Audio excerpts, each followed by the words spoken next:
라이잉 코리아에 오신 것을 환영합니다. 출시를 앞두고 있습니다. 일란 머스크는 항상 스페이스X를 통해 우주 탐험의 한계를 뛰어넘고 경쟁업체에 도전하며 새로운 표준을 설정해왔습니다. 그러나 나사의 스타어라이너 우주선이 1년의 고위험 테스트에 직면하자 머스크는 날카로운 경고를 표명했습니다.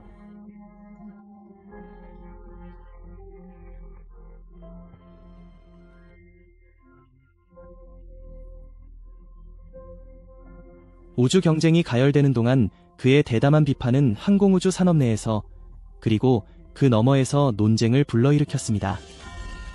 이 중요한 임무에 대해 일란이 우려하는 점은 무엇입니까? 일란 머스크는 최근 엔드코트, 사람들은 스타어라이너 우주선의 실수를 인식하지 못하므로 그가 의미하는 바가 무엇인지 살펴보겠습니다. 엔드코트 라고 말했습니다. 공식적으로 CST-10 스타어라이너로 알려진 보잉 스타어라이너인 스타어라이너를 제작하는 것은 나사의 커머셜 크루 프로그램의 일부로 개발된 우주 캡슐입니다. 이는 국제 우주 정거장을 오가는 신뢰할 수 있는 미국산 수송선 구축을 목표로 합니다.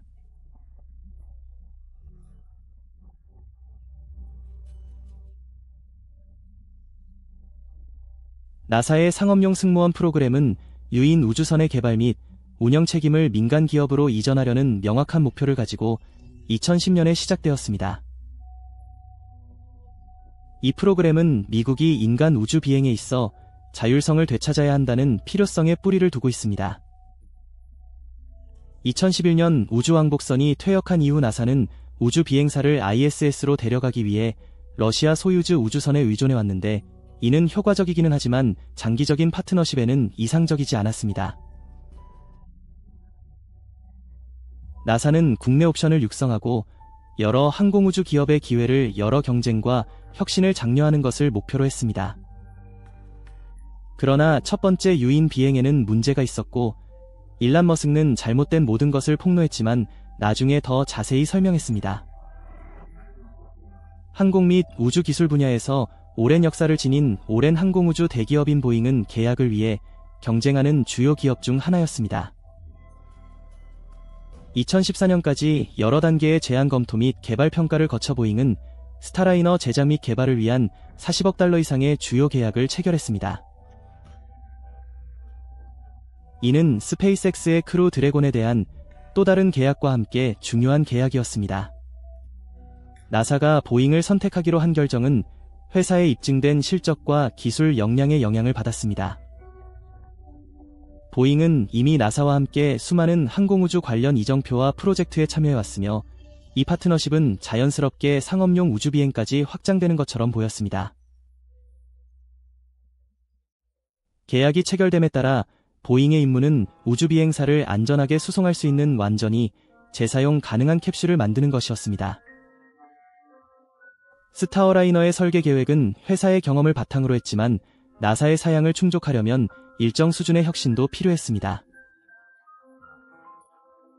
우주 왕복선이 처리되는 데 사용되었습니다. 이제 저 뒤에 있는 것은 스타라이너입니다. 기념비적인 임무를 수행할 최초의 스타라이너입니다. 스타어라이너의 주요 특징 중 하나는 유나이티드 론치 얼라이언스의 애트러스 V 로켓과의 호환성이었습니다. 셋, 둘, 하나. 우리는 주요 발사체 역할을 할 유나이티드 론치 얼라이언스 애트러스 V 로켓의 엔진 점화 및 이륙을 수행합니다. 우주선은 적응 가능하도록 설계되어 향후 다른 발사 시스템과도 작동할 수 있습니다. 스타라이너의 구조는 다른 캡슐과 차별화되어 내구성이 뛰어나고 가벼운 알루미늄 프레임과 열차단 장치로 재사용성을 강조했습니다. 높은 내구성을 위해 설계된 열차폐 장치는 최소한의 개조 작업으로 여러 번 재진입을 견딜 수 있도록 제작되었습니다. 보잉은 장기적인 운영을 위한 상당한 비용 절감을 염두에 두고 각 스타어라이너 캡슐을 최대 10개의 임무에 사용할 계획을 세웠습니다. 이 설계에는 국제 우주 정거장과의 자율 도킹을 가능하게 하는 고급 항법 및 제어 시스템도 포함되었습니다. 이는 수동 작업에 대한 의존도를 줄이고 임무의 안전성과 정확성을 높이기 위한 야심찬 목표였습니다. 내부적으로 스타어라이너는 편안함과 기능성을 염두에 두고 설계되었습니다. 보잉은 캡슐의 터치스크린 제어 기능과 직관적인 레이아웃을 탑재해 우주비행사가 수동 제어가 필요한 경우 더 쉽게 작동할 수 있도록 했습니다. 우주선은 최대 7명의 승무원을 수용할 수 있도록 설계되었지만 일반적으로 4명의 나사 우주비행사를 태우고 화물을 위한 공간을 남겨둡니다. 유연한 내부를 갖춘 스타어라이너는 우주비행사 수송, 보급품 전달, 지구 저궤도에서의 연구 지원 등 나사의 요구사항에 적응할 수 있습니다.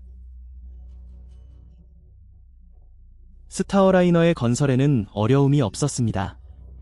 나사의 엄격한 안전표준, 특히 재사용이 가능한 우주선을 제작하려면 높은 수준의 정밀도와 세부 사항에 대한 주의가 필요했습니다. 보잉의 엔지니어들은 개념 설계를 실제 우주선으로 변환하면서 여러 가지 문제에 직면했습니다. 가장 복잡한 측면 중 하나는 캡슐의 항공전자 시스템이었습니다. 항공전자공학은 항법부터 임무 통제와 통신까지 모든 것을 담당하는 중요한 전자장치입니다. 보잉의 엔지니어들은 복잡한 자율 조종을 처리하고 필요한 경우 우주 비행사에게 제어권을 넘겨줄 수 있는 항공전자 시스템을 설계하기 위해 노력했습니다. 매일이 자신감을 키우는 시간입니다. 왜냐하면 당신은 엔드 삽3구, 이걸 해보자 엔드 삽3구 고 생각하기 때문입니다. 한번 해보자. 우리는 오작동이 거의 없었던 과거의 경험을 가져와 이 새로운 우주선에 삽입하려고 노력합니다. 준비가 되면 바로 뛰어들 준비가 됩니다. 시스템은 안정적이고 탄력적이며 실시간으로 데이터를 처리할 수 있어야 했습니다. 오작동으로 인해 임무 안전이 손상될 수 있습니다. 스타어라이너의 또 다른 중요한 특징은 발사 중단 시스템이었습니다. 이 시스템은 발사 중 비상 상황이 발생할 경우 우주선을 로켓에서 빠르게 멀어지게 추진하도록 설계되었습니다. 이 시스템을 테스트하려면 긴급 상황에서 밀리초 이내에 대응할 수 있는지 확인하기 위한 엄격한 시뮬레이션과 테스트 비행이 필요했습니다. 보잉은 또한 재진입 중에 단계적으로 전개되어 캡슐의 속도를 늦추고 안전한 착륙을 보장하는 낙하산 시스템 개발에도 힘썼습니다. 보잉은 제작 과정 전반에 걸쳐 기술적, 물류적 문제에 직면했습니다. 우주선 개발에는 시행착오가 수반되는 경우가 많으며 스타어라이너도 예외는 아니었습니다. 보잉이 우주선 소프트웨어, 발사 중단 시스템 및 기타 구성 요소 관련 문제를 해결하면서 프로젝트가 지연되었습니다. 이러한 어려움에도 불구하고 보잉은 나사의 안전 요구 사항을 충족하기 위해 최선을 다했으며 최고 수준의 승무원 안전을 보장하기 위해 필요에 따라 일정을 조정했습니다. 스타어라이너에 대한 보잉의 장기 비전은 나사와의 초기 임무를 넘어 확장되며 즉각적인 목표는 우주 정거장을 오가는 일관된 승무원 수송을 제공하는 것입니다.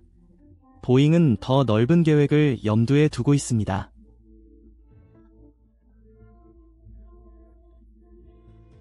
우주선의 적응성은 미래의 지구 저궤도 너머의 임무를 지원할 수 있으며 나사의 아어터미스 프로그램에 따른 달 임무를 지원할 수 있음을 의미합니다. 보잉 백슬래시9 비전의 또 다른 측면은 상업용 우주 운영에서 스타어라이너 백슬래시9의 역할을 확장하는 것입니다. 민간 기업이 지구 저궤도 활동에 점점 더 많은 투자를 함에 따라 현재 개발 중인 다양한 상업용 우주 정거장을 위한 유인 수송에 대한 수요가 있을 수 있습니다. 보잉은 스타라이너를 다용도에 재사용 가능한 운송 솔루션 역할을 할 수 있는 신흥시장의 잠재적 자산으로 보고 있습니다. 테스트 및 첫 비행. 보잉 스타라인은 최근 미국 우주비행 역사상 가장 중요한 노력 중 하나입니다. 스타라이너 승무원 비행 시험 임무. 이것은 우리의 시뮬레이터 중 하나입니다.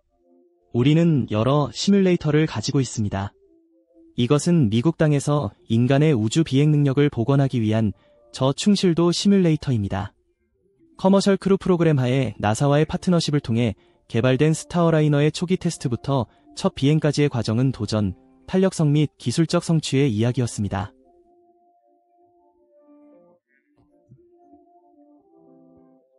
우주선이 유인 임무를 수행할 수 있는 안전하고 신뢰할 수 있는 지점에 도달하려면 광범위한 테스트가 필요했으며 특히 첫 번째 무인 궤도 비행과 관련하여 수많은 장애물에 직면했습니다.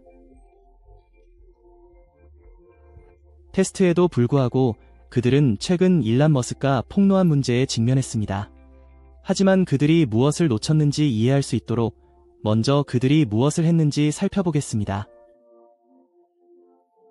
스타어라이너는 처음부터 나사의 엄격한 안전 및 신뢰성 표준을 충족할 것으로 예상되었습니다. 이 목표를 달성하기 위한 핵심 부분은 스타어라이너가 발사, 궤도, 재진입 및 착륙 중에 직면할 수 있는 모든 가능한 기술적 문제를 해결하기 위해 설계된 보잉과 나사가 계획하고 수행한 광범위한 테스트였습니다.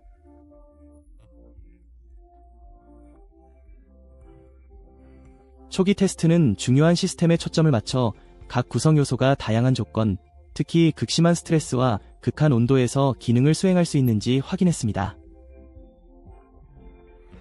구성 요소 수준 테스트를 시작으로 보잉 엔지니어들은 먼저 우주선의 추진 시스템, 생명 유지 장치, 안내 및 항법과 같은 개별 요소를 검사했습니다. 이러한 테스트는 전체 스타어라이너 시스템을 평가하는 더 크고 복잡한 테스트의 전조였습니다. 주요 테스트 이정표는 성능과 신뢰성을 검증하기 위해 스타어라이너의 추진 시스템을 발사하는 것과 관련된 하트파이어 테스트였습니다. 이 시스템은 우주에서의 기동, 재진입을 위한 캡슐 방향 조정, 발사 비상 상황 발생 시 중요한 중단 시퀀스 수행 등의 중요한 기능을 제공하도록 설계되었습니다. 하트파이어 테스트는 스타어라이너의 테스트 로드맵에서 중요한 포인트였습니다. 이를 통해 보잉은 시뮬레이션된 발사 조건에서 추진 시스템이 어떻게 작동하는지 조사할 수 있었습니다.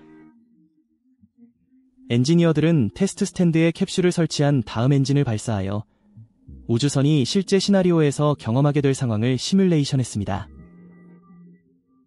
뉴멕시코에 있는 나사의 와이센즈즈 테스트 시설에서 수행된 이 테스트 단계는 시스템을 작동 한계까지 밀어붙여 강렬한 조건을 어떻게 처리할 수 있는지 확인하도록 면밀히 모니터링되고 설계되었습니다.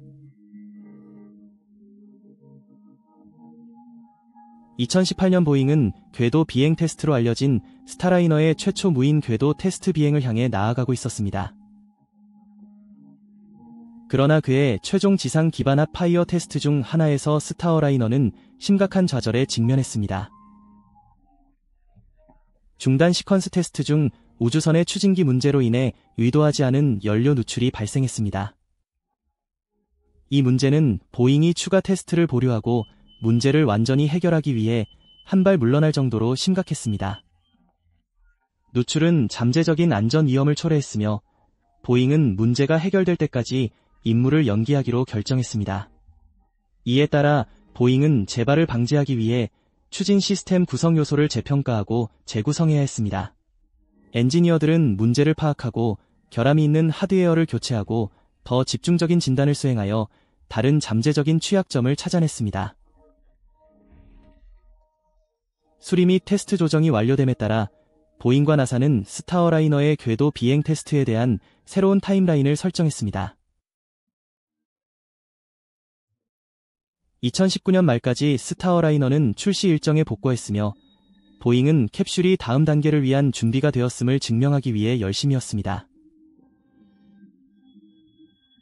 그리고 이제 스타어라이너를 통해 그들은 다시 한번 국제 우주 정거장을 오가는 우주 비행사를 수송할 준비를 하고 있습니다. 이야기에는 내용이 많으므로 두 부분으로 나누어 보겠습니다. 계획은 스타라이너를 궤도로 보내고 국제 우주 정거장에 자동으로 도킹하여 승무원이 탑승하지 않고도 캡슐이 그 능력을 보여줄 수 있도록 하는 것이었습니다. 이 임무는 스타어라이너가 궤도에서 어떻게 작동하는지에 대한 귀중한 데이터를 보잉과 나사에 제공할 뿐만 아니라 통신 시스템, 자동화된 도킹 기능, 재진입 및 착륙 프로세스 처리 능력을 테스트합니다.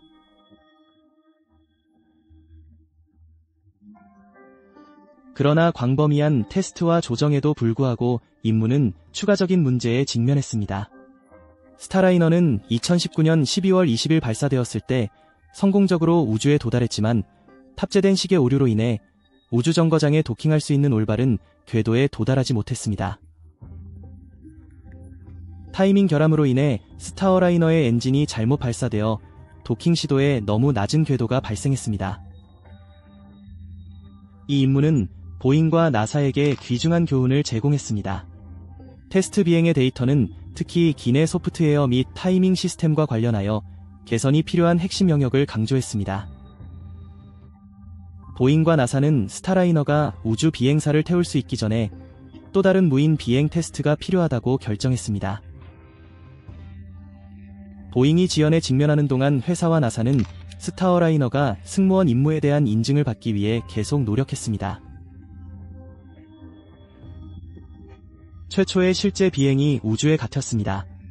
미국 우주국은 국제우주정거장에 갇힌 미국 우주비행사 2명이 스페이스X 비행이 우주선을 회수할 때까지 8개월 더 궤도에 머물 수 있다고 밝혔습니다. 마침내 2024년 6월 보잉 스타라이너의 승무원 비행 테스트가 이뤄졌습니다. 획기적인 임무이지만 생각하는 이유는 아닙니다.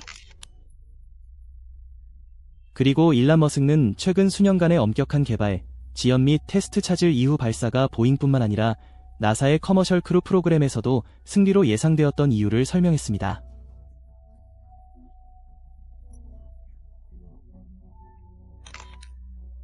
(2024년 6월 5일) 스타라이너 캡슐이 케이프 커네버럴 우주군 기지에서 발사를 앞두고 있을 때 기대감은 사상 최고였습니다. 이 임무에는 고도로 훈련되고 노련한 2명의 나사 우주 비행사인 베리 보치, 윌모어 및 수니터 위렴즈가 탑승했습니다. 그들은 스타어라이너의 승무원을 국제 우주 정거장으로 안전하게 수송하는 능력을 테스트할 준비가 되어 있었습니다.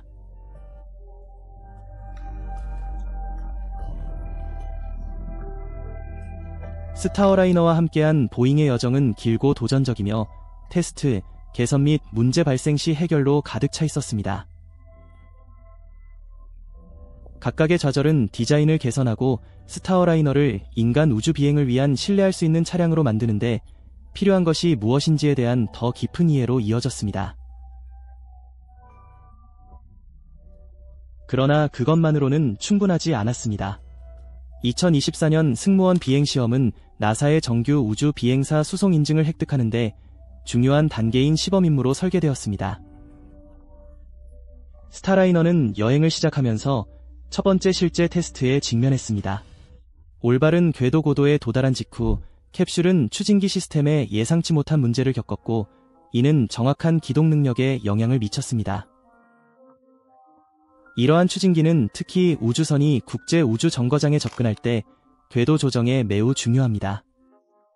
추진기 성능은 도킹뿐만 아니라 캡슐 위치 지정 및 비상 중단 시퀀스가 실패 없이 실행될 수 있도록 보장하는 데에도 필수적입니다.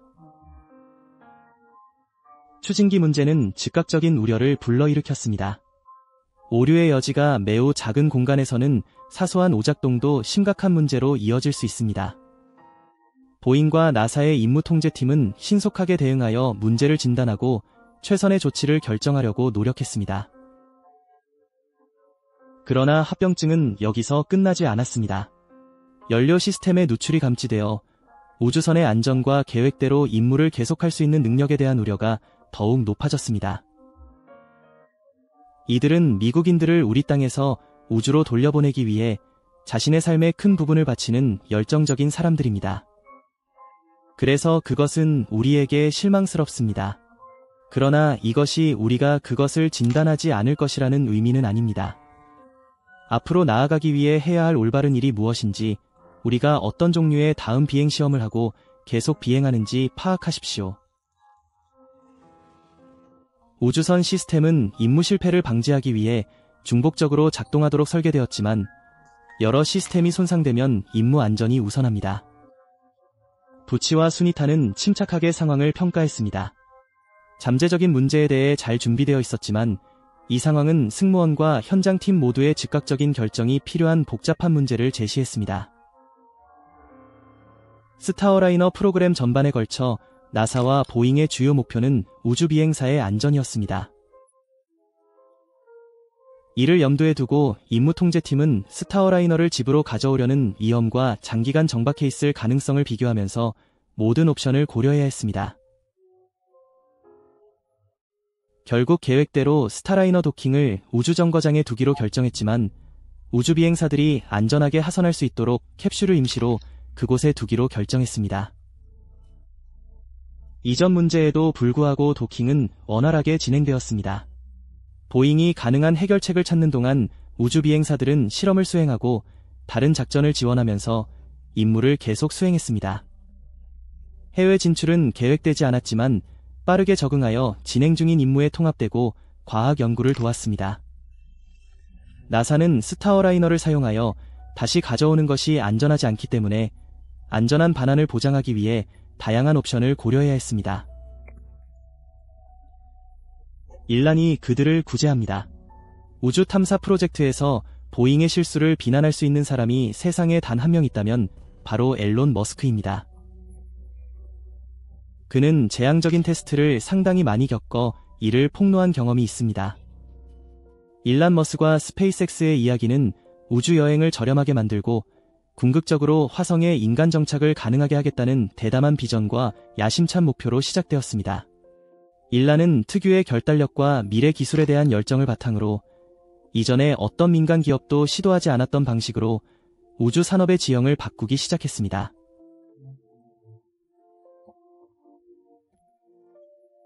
이를 달성하기 위한 그의 여정은 도전으로 가득 차 있었고 일부는 극복할 수 없을 것 같았지만 스페이스X를 신생 스타트업에서 오늘날 항공우주 분야에서 가장 발전되고 혁명적인 회사 중 하나로 만든 것은 위험을 감수하려는 그의 의지였습니다. 앨런 머스크는 깊은 호기심과 인류가 여러 행성에 존재하는 종이 되어야 한다는 믿음의 동기를 부여받아 2002년 스페이스X를 설립했습니다. 우주 탐험에 대한 그의 생각은 장기적인 생존과 발견의 즐거움에 뿌리를 두고 있습니다. 그리고 화성 너머로 가면 목성의 위성 중 일부인 세레스와 같은 소행성이 있습니다. 스타셔츠는 궁극적으로 태양계 어디든 도달할 수 있을 것입니다. 그는 재사용 가능한 로켓을 개발하여 우주 접근 비용을 낮출 수 있는 회사를 구상했습니다. 스페이스X 이전에는 우주 탐사가 나사와 같은 정부기관의 영역이었습니다. 일란은 이러한 역동성을 변화시켜 혁신과 비용 효율성을 통해 공간에 접근할 수 있게 만들고 싶었습니다. 스페이스X의 첫 번째 주요 프로젝트는 펠컨 1의 최초의 스포츠용 우주 탐사를 대표하고 재사용 가능한 로켓을 향한 첫 단계를 제시한 소형 단일 엔진 궤도 로켓인 펠컨 1의 개발이었습니다.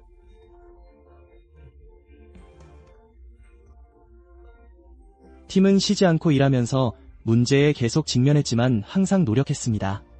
펠컨 1은 스페이스X가 엔진, 연료 시스템 및 소프트웨어 설계를 포함하여 처음부터 자체 로켓을 개발할 수 있음을 증명하기 위한 것이었습니다. 특히 이러한 노력에 전통적으로 요구되는 전문 지식과 자원의 수준을 고려할 때 이는 이제 막 시작한 민간 기업에게는 어려운 주문이었습니다. 2008년 스페이스X는 마침내 펠컨 1의 네 번째 발사에 성공하여 지구 궤도에 도달한 최초의 민간 개발 액체 연료 로켓이 되었습니다. 이는 스페이스X의 기술 잠재력을 보여주고 새로운 파트너십의 문을 여는 획기적인 순간이었습니다. 이번 성공적인 발사로 스페이스X는 우주 산업의 신뢰를 얻었고 국제 우주 정거장의 화물을 공급할 민간 파트너를 찾고 있던 나사의 관심을 끌었습니다. 펠컨 1로 성능을 입증한 후 스페이스X는 결국 스페이스X 운영의 중추를 형성하게 될 더욱 강력한 다중 엔진 로켓인 펠컨 9로 이동했습니다. 펠컨 9는 국제 우주 정거장의 화물을 포함하여 더 무거운 탑재량을 운반하기 위해 개발되었으며 처음부터 재사용이 가능하도록 설계되었습니다. 2012년에 펠컨 9는 드래건 우주선과 결합하여 우주정거장에 도킹한 최초의 상업용 우주선이 되어 역사를 만들었습니다. 야심찬 우주 탐사를 넘어 스페이스X는 상업용 우주 산업의 시작을 도왔습니다. 스페이스X가 위성과 페이로드를 궤도에 발사하기 전에는 몇몇 항공우주 회사와 정부 프로그램이 주도하는 비용이 많이 드는 프로세스였습니다. 스페이스X는 경쟁력 있는 가격을 제공하고 민간 기업이 복잡한 임무를 처리할 수 있음을 보여줌으로써 이러한 상황을 변화시켰습니다. 따라서 국제 우주 정거장을 오가는 보잉 스타라이너의 첫 번째 유인 임무가 중요한 문제에 직면했을 때 그들은 그들을 구제할 수 있는 사람, 아니 회사가 한 명 있다는 것을 깨달았습니다. 바로 스페이스X였습니다. 일란 머스크와 스페이스X는 이미 크루 드래건 임무로 나사의 신뢰를 얻었습니다.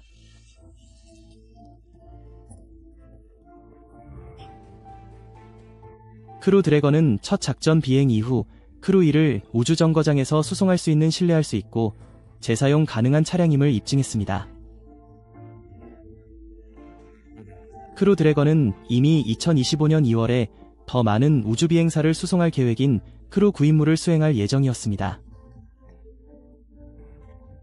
스타어라이너의 문제가 명확해지자 나사는 크루 드래건에 다가오는 임무가 베리와 수니터의 안전한 귀환을 수용할 수 있는지 확인하기 위해 스페이스X와 긴밀히 협력하기 시작했습니다.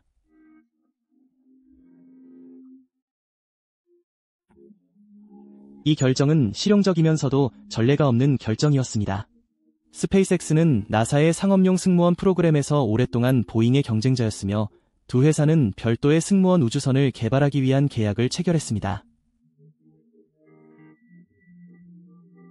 스타어라이너가 어려움을 겪으면서 협업의 필요성이 가장 중요해졌고 일란 머스크는 임무를 지원하겠다는 의지를 빠르게 표명했습니다. 스페이스X는 베리와 수니터의 지구 귀환을 포함하도록 크루 9임무 계획을 조정했으며 나사는 모든 당사자가 이 독특한 배열에 대비할 수 있도록 물류를 조정했습니다. 실수를 폭로하면서 보잉의 스타라이너 캡슐 이야기는 예상치 못한 또 다른 방향으로 전환되었습니다. 주로 승무원 교육을 통해 다양한 측면에서 이 트레이너를 사용하지만 설계 변경, 성숙 및 시작 과정에서 엔지니어링 평가도 수행합니다. 그리고 스페이스X CEO인 일란 머스크는 직접 개입하여 도움을 주었음에도 불구하고 임무의 사고에 대한 자신의 견해를 공유하는 데 주저하지 않았습니다. 오작동하는 추진기부터 예상치 못한 헬륨 누출까지 스타어라이너의 문제는 몇 가지 심각한 위험을 노출시켜 보잉의 준비 및 안전 조치에 의문을 제기했습니다. 일란이 참여하는 이 최근 에피소드에서는 스타어라이너에 대한 보잉의 점점 커지는 과제뿐만 아니라 나사가 국제 우주 정거장에 탑승한 우주비행사를 구출하는 데 도움을 주는 스페이스X의 고유한 역할도 강조합니다.